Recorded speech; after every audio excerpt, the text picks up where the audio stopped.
लोकसभा चुनाव के परिणाम सामने आने के बाद एनडीए के साथ साथ इंडिया गठबंधन के नेताओं में भारी जोश दिखाई पड़ रहा था।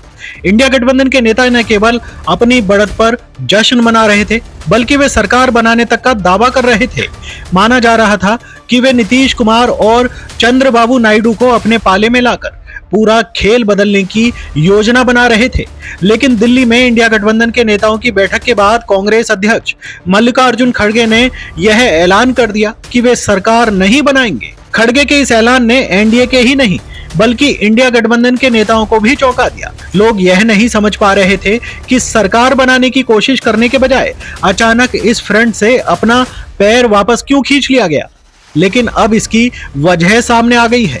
कांग्रेस सूत्रों के अनुसार इंडिया गठबंधन के नेताओं को सरकार बनाने से पीछे हटने की सलाह सोनिया गांधी ने दी। उन्होंने इंडिया गठबंधन के नेताओं की बैठक में यह कहा कि सरकार बनाना उतना महत्वपूर्ण नहीं है जितना कि जनता की नजर में उनकी विश्वसनीयता बरकरार रखना है। उन्होंने कहा कि इस चुनाव में जनता ने उनके यानी कि इंडिया गठबंधन के ऊपर बहुत भरोसा जताया है।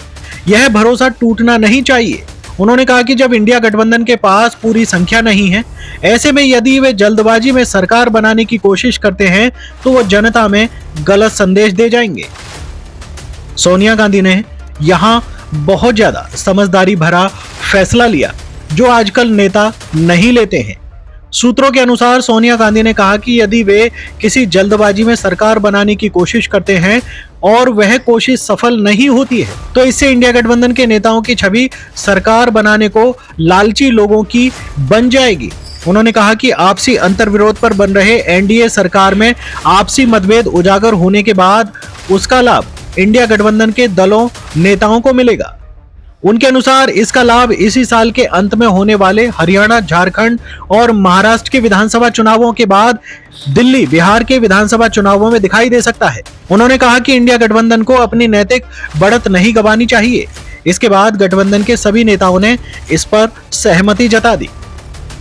ब्यूरो रिपोर्ट, खबर 24 एक्सप्रेस।